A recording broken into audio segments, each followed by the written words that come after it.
Vila, você sabe que os governos têm uma estética, né? A gestão Bolsonaro se distinguiu pela feiura, uma feiura até caricata. O Lula retornou à presidência pela terceira vez, num instante em que o Brasil necessitava muito, desesperadamente, de uma restauração do bom gosto.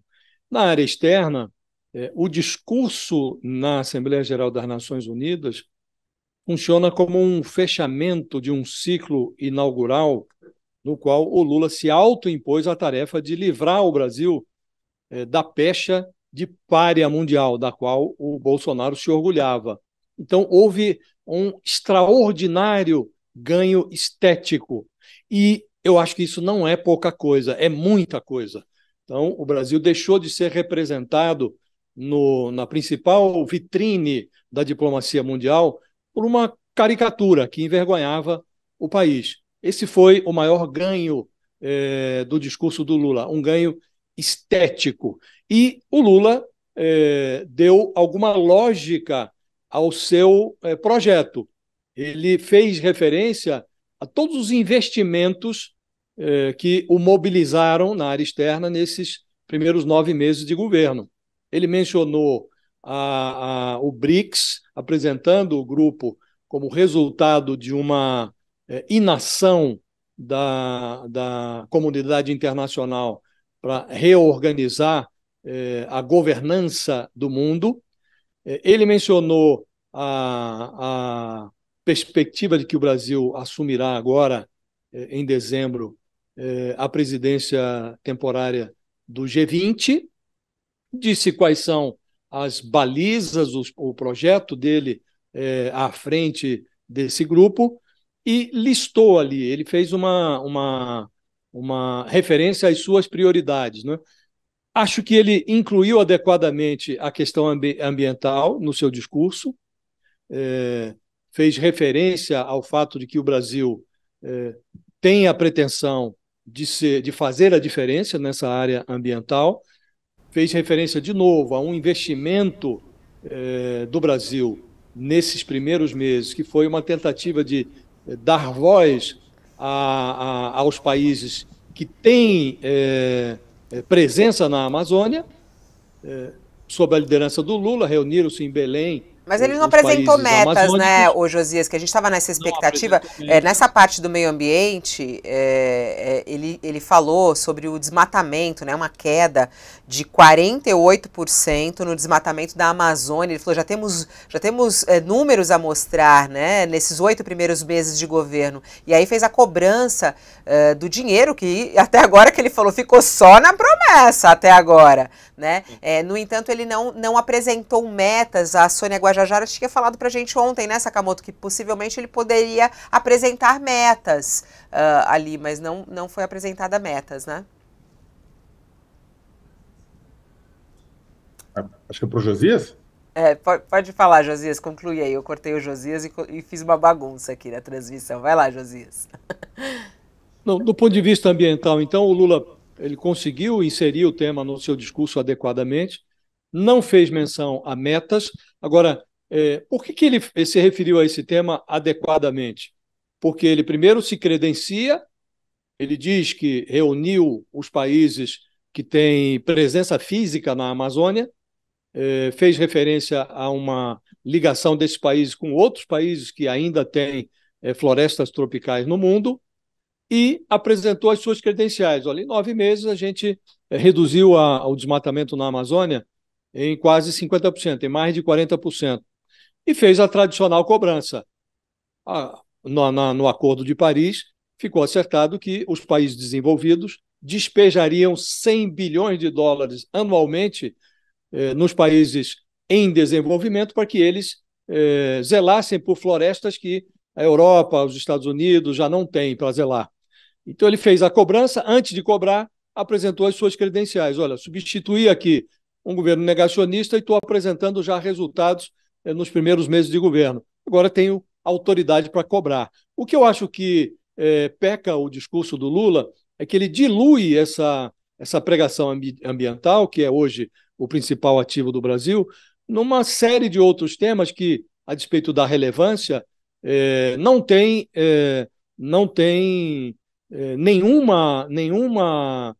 capacidade ou nenhum potencial para se igualar à agenda ambiental do ponto de vista do interesse brasileiro. Então, ele repete algo que nós já realçamos aqui antes, no início da transmissão, Fabíola. Se você pega o discurso do Lula, feito em 2009, 14 anos atrás, a última vez que ele esteve na ONU, ele repete lá uma pregação para a mudança da estrutura multilateral do mundo, a governança mundial, repete a necessidade de reformulação do Conselho de Segurança da ONU, faz referência ali, inclui outros conflitos no mundo, mas faz referência ao conflito no Oriente Médio. Acho que ele tratou de forma negligente o conflito na Ucrânia, mas, de maneira geral, primeiro, o ganho estético foi extraordinário. O Brasil deixou de ser representado na principal tribuna diplomática do mundo por uma caricatura, então isso é um avanço extraordinário, e ele arrematou o seu projeto de reinserir o Brasil no mundo, depois do desastre Bolsonaro. Ele arrematou com essa sua presença na ONU, e agora ele vai interromper um pouco o ciclo de viagem. Ele fez 21 viagens ao exterior nesses primeiros 9 meses.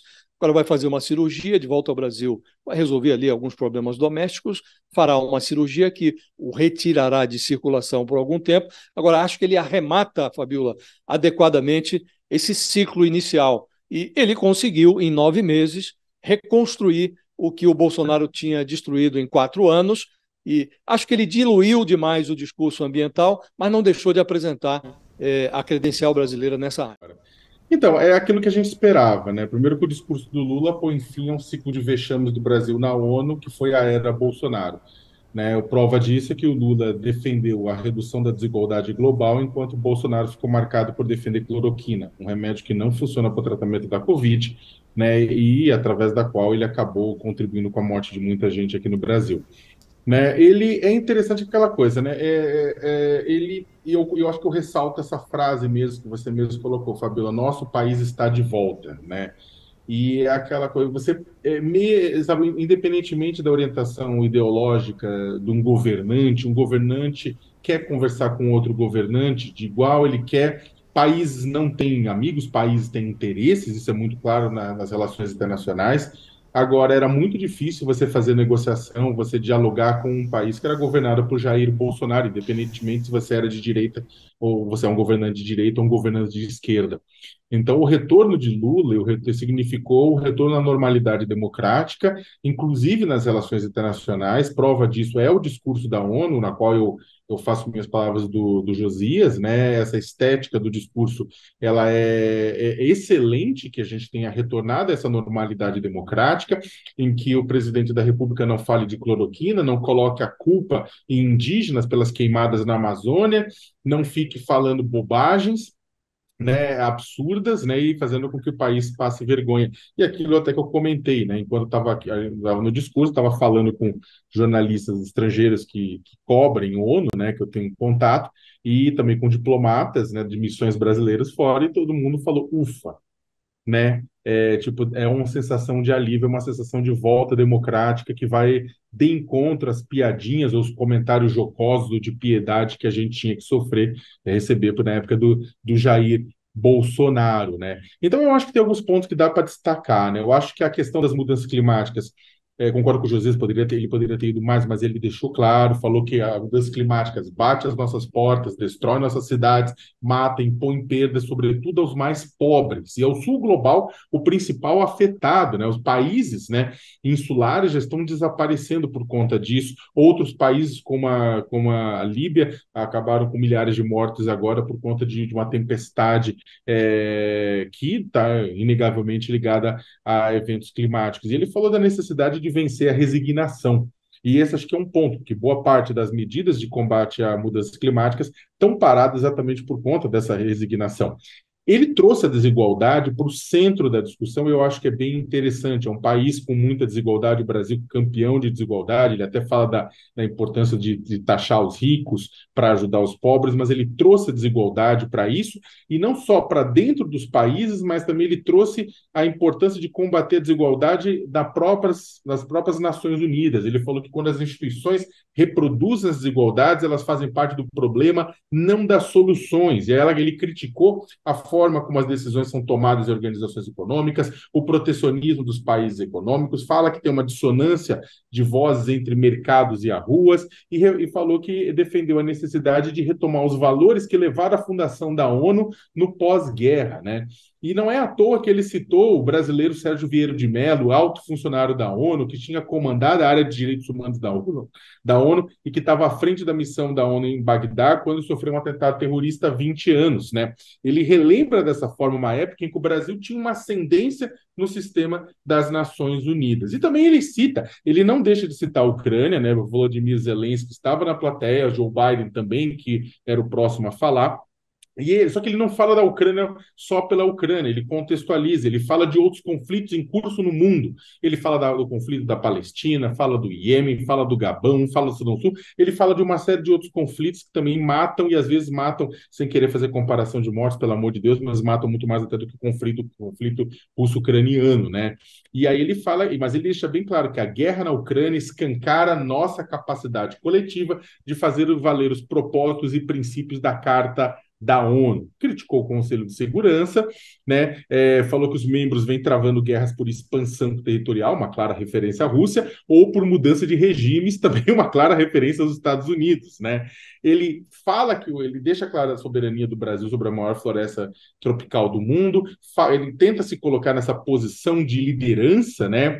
E não à toa que ele fala, o Brasil voltou na área ambiental, o desmatamento caiu 48% na Amazônia, lembrando que subiu no Cerrado, caiu na Amazônia, mas ele coloca o seguinte, ele falou, nós estamos organizando os países detentores de grandes florestas tropicais, cobrou dos países ricos, que foram os responsáveis por ajustar o termostato do planeta na posição gratinários idiotas lentamente, né, para sua responsabilidade para financiar as mudanças necessárias e executar, de fato, a redução de carbono, né. É claro que a volta, já estou terminando, a volta do Brasil nessa área, ela tinha acontecido, como a gente comentou, na COP27 no Egito, mas é importante, eu acho que foi um marco importante que o Lula coloca, inclusive em comparação a Bolsonaro, que tinha culpado, como eu já disse, as queimadas na Amazônia, botou a culpa nas costas de indígenas e caboclos, segundo as suas próprias palavras, livrando a barra de grileiros, madeireiros e outros de seus eleitores, né?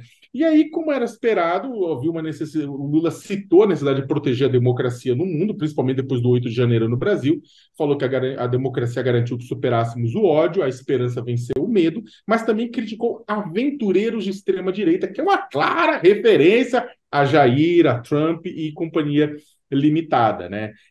Lembrando que no discurso da ONU de setembro de 2021, o Bolsonaro elogiou a manifestação de 7 de setembro, aquela em que ele defendeu, atacou as urnas eletrônicas, chamou Alexandre de Moraes de canalha, entre outros. Por fim, ele fala do combate à fome, do Bolsa Família, claro, faz aquela propaganda interna, critica o embargo econômico a Cuba, né?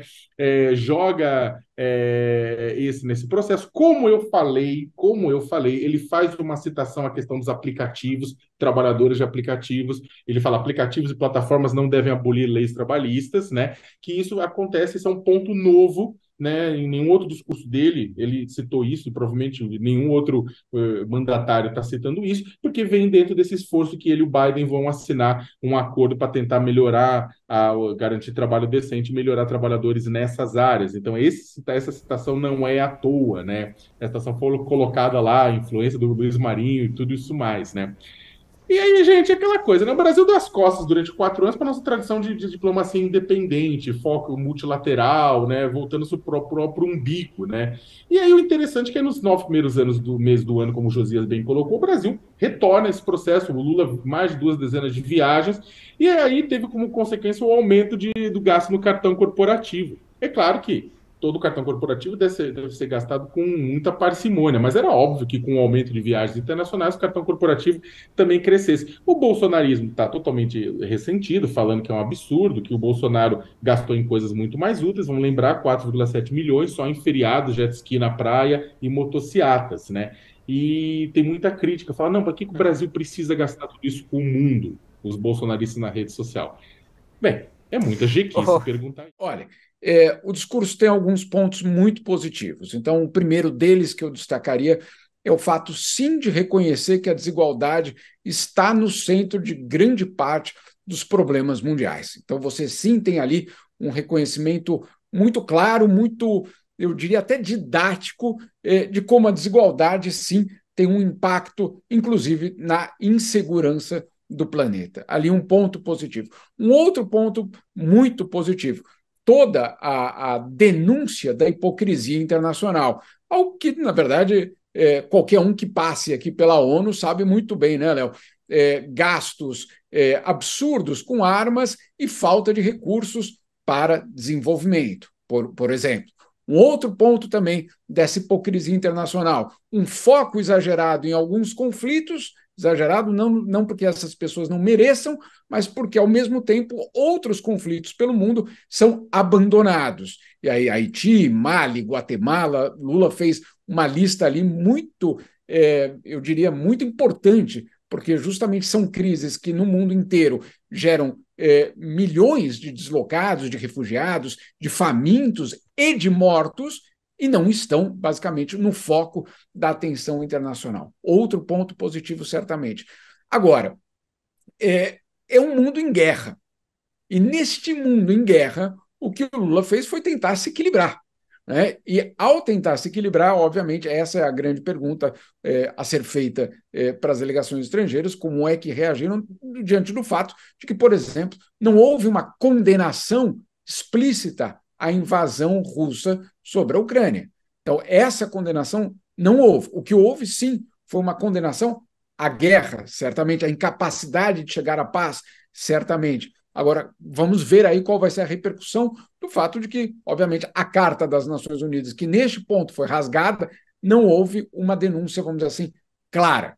Mas, ao mesmo tempo que o Lula fez nesse equilíbrio delicado no mundo em guerra, foi dizer que justamente o Conselho de Segurança, os membros do Conselho de Segurança, violam o seu próprio, a sua própria função, o seu próprio mandato, ao realizar o que ele colocou guerras não autorizadas. Aí você pode, obviamente, incluir a Ucrânia, certamente, mas e a gente conhece muito bem o presidente Lula e o que ele está pensando por trás disso, e obviamente, a guerra no Iraque, a guerra no Afeganistão, ou seja, as outras potências que também realizam guerras não autorizadas. Então ele colocou de uma forma muito geral. Enfim, é uma tentativa de um equilíbrio de um país que tenta ser protagonista num mundo em guerra extremamente eu diria, complexo. Um último ponto, eu acho que também foi bastante feliz nesse último ponto, no que se refere ao papel das instituições internacionais perpetuando a desigualdade. E aí, no caso, o FMI, como ele mostrou que havia mais crédito do FMI para países europeus do que para os africanos, isso mais um ponto da hipocrisia internacional, e o próprio Conselho de Segurança da ONU, que, claro, mantém o status quo de 1945. Queria só fazer um parênteses aqui, Fabiola. Antes de Lula falar, o secretário-geral da ONU fez um discurso extremamente poderoso, um discurso extremamente basicamente advertindo sobre a crise internacional e colocando que o mundo passa por uma crise existencial, ou seja, que crises que afetam hoje o planeta, elas basicamente colocam em risco a nossa própria sobrevivência. Não é pouca coisa, né? Vamos combinar aqui. Não é pouca coisa quando você ouve na abertura da Assembleia Geral um alerta dessa natureza. E aí a receita é muito parecida. Tanto Lula como Antônio Guterres falam nas reformas das instituições. Mas, como o Josias até já falou mais cedo, as reformas das instituições, por enquanto, elas são muito mais partes de uma utopia do que de um plano organizado de medidas concretas para que essas reformas ocorram. Vamos lá, Jamil, o ponto mais forte e o mais fraco, então, de Lula, em uma frase aí, o que você diria nesse discurso? Olha, eu acho que o ponto mais forte, de uma maneira geral, foi colocar a desigualdade no centro do debate e denunciar a hipocrisia internacional. Essa hipocrisia internacional ficou muito clara no discurso dele, né? Ele comparando dados, comparando situações, mostrando que, sim, existe uma enorme hipocrisia, principalmente dos países ricos, e aí colocando isso de uma forma muito clara com números. Eu acho que, nesse sentido, foi algo muito poderoso ter colocado isso logo no primeiro momento. Agora, do outro lado, eu acho que, claro, esse equilíbrio que ele tenta fazer em relação à guerra, ela pode ter uma função diplomática, pode ter uma função política, mas minha suspeita é de que alguns governos, alguns países queriam ouvir, talvez, uma resposta mais contundente da parte do Brasil em relação à invasão a outros países. Isso não aconteceu. E um ponto que eu acho que também é muito importante a gente colocar aqui é o fato de que, claro, você tem uma situação na qual ele assume um discurso, depois de 4 anos de discursos negacionistas em relação ao clima, à ciência, à própria democracia, e ele tira, obviamente, o foco de tudo isso. Ao não citar Bolsonaro, na verdade, sinceramente, eu não acho que ele errou ao não citar Bolsonaro, mas ele colocou, sim, a extrema-direita colocada como, vamos dizer assim, a herdeira, ou pelo menos tentando se aproveitar dos escombros do neoliberalismo, que é exatamente o que nós vimos aqui na Europa nesses últimos anos, desde 2008, com a crise financeira, essa extrema-direita tentando angariar votos, vendendo ilusões, são charlatães que, obviamente, tentam vender essa ideia de que eles têm a solução para aquela crise do neoliberalismo. Enfim, eu acho que o tema da extrema-direita esteve, sim, muito presente no discurso. Esteve presente de um jeito bem sutil, sem citar Bolsonaro, né? Isso da Câmara. A gente tem vários ministros, vários parlamentares que estão nessa comitiva do presidente Lula. Precisa levar tanta gente lá para a Assembleia Geral da ONU, ô Josias? Não precisa não, Fabiola, não precisa não. Não precisa não, essa comitiva de fato é exagerada, não há necessidade. Até há uma simbologia na presença dos representantes dos poderes, né? O presidente da Câmara, o presidente do Senado, embora o contraponto seja eloquente, né? O deputado Zeca Disseu, líder do PT, ele exagera um pouco, né? Diz que isso causou enorme repercussão, inclusive na imprensa internacional. Ninguém está prestando a menor atenção a isso, né? Nós outros é que olhamos. E aí observamos também o contrassenso, né?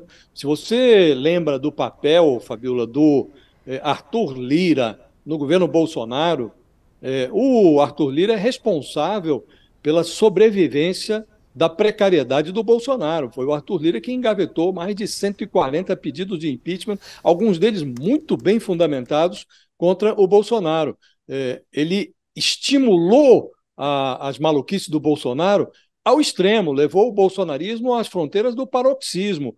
Ele e o Augusto Aras foram os dois principais responsáveis pela sobrevivência precária do Bolsonaro. Bolsonaro cometeu crimes em série, crimes de responsabilidade, estavam sob a responsabilidade do Arthur Lira pelo menos colocar em votação no plenário da Câmara, e crimes comuns, crimes sujeitos a uma análise penal do Supremo Tribunal Federal, e não houve denúncia da parte do Augusto Aras. Então, há esse paradoxo, né? Hoje está lá o Arthur Lira aplaudindo o Lula enquanto aguarda pelo retorno dele para obter o resto do pagamento, né? Porque o Centrão já obteve 2 novos cofres na esplanada, falta agora a Caixa Econômica Federal, que, na linguagem de fazendeiro do Arthur Lira, virá de porteira fechada para o Centrão, né? Então, esse paradoxo está muito eloquente ali. Mas, vá lá, a presença dos dois presidentes, o da Câmara e o do Senado, ainda faz algum sentido. Agora, o resto, essa comitiva enorme, com parlamentares que não têm a menor relevância, poderiam aplaudir aqui do Brasil, Fabíola, sem gastar o dinheiro do contribuinte brasileiro, que anda escasso, diga-se. Depois eu vou até ouvir o Sakamoto sobre isso, sobre essa comitiva. Eu só vou abrir espaço aqui para chamar Jamil Chad, que ele também não pode ficar muito tempo nos esperando, que tem aí reunião na sequência. Olá, Jamil, boa tarde, não, ainda é bom dia, 11 horas e 53 minutos. Ansiosa aqui para saber o que você achou do discurso de Lula na Assembleia Geral da ONU. Bom dia, Fabíola. Bom dia, Josias. Bom dia, Léo. Na verdade, não é outra reunião, é matéria, né, Léo, que o pessoal pede para a gente, que tem que escrever. Então, tem que voltar logo para fazer toda a repercussão, obviamente, do discurso, mas aí principalmente com as delegações estrangeiras. Olha, o discurso tem alguns pontos muito positivos. Então, o primeiro deles que eu destacaria é o fato, sim, de reconhecer que a desigualdade está no centro de grande parte dos problemas mundiais. Então, você sim tem ali um reconhecimento muito claro, muito, eu diria até didático, de como a desigualdade, sim, tem um impacto, inclusive, na insegurança do planeta. Ali um ponto positivo. Um outro ponto muito positivo, toda a denúncia da hipocrisia internacional, algo que, na verdade, qualquer um que passe aqui pela ONU sabe muito bem, né, Léo? Gastos absurdos com armas e falta de recursos para desenvolvimento, por exemplo. Um outro ponto também dessa hipocrisia internacional, um foco exagerado em alguns conflitos, exagerado não porque essas pessoas não mereçam, mas porque, ao mesmo tempo, outros conflitos pelo mundo são abandonados. E aí, Haiti, Mali, Guatemala, Lula fez uma lista ali muito, eu diria, muito importante, porque justamente são crises que no mundo inteiro geram milhões de deslocados, de refugiados, de famintos e de mortos, e não estão, basicamente, no foco da atenção internacional. Outro ponto positivo, certamente. Agora, é um mundo em guerra. E neste mundo em guerra, o que o Lula fez foi tentar se equilibrar. Né? E ao tentar se equilibrar, obviamente, essa é a grande pergunta a ser feita para as delegações estrangeiras, como é que reagiram diante do fato de que, por exemplo, não houve uma condenação explícita à invasão russa sobre a Ucrânia. Então, essa condenação não houve. O que houve, sim, foi uma condenação à guerra, certamente, à incapacidade de chegar à paz, certamente. Agora, vamos ver aí qual vai ser a repercussão do fato de que, obviamente, a Carta das Nações Unidas, que neste ponto foi rasgada, não houve uma denúncia, vamos dizer assim, clara. Mas, ao mesmo tempo que o Lula fez nesse equilíbrio delicado no mundo em guerra, foi dizer que justamente o Conselho de Segurança, os membros do Conselho de Segurança, violam o seu próprio, a sua própria função, o seu próprio mandato, ao realizar o que ele colocou guerras não autorizadas. Aí você pode, obviamente, incluir a Ucrânia, certamente, mas e a gente conhece muito bem o presidente Lula e o que ele está pensando por trás disso, e obviamente, a guerra no Iraque, a guerra no Afeganistão, ou seja, as outras potências que também realizam guerras não autorizadas. Então ele colocou de uma forma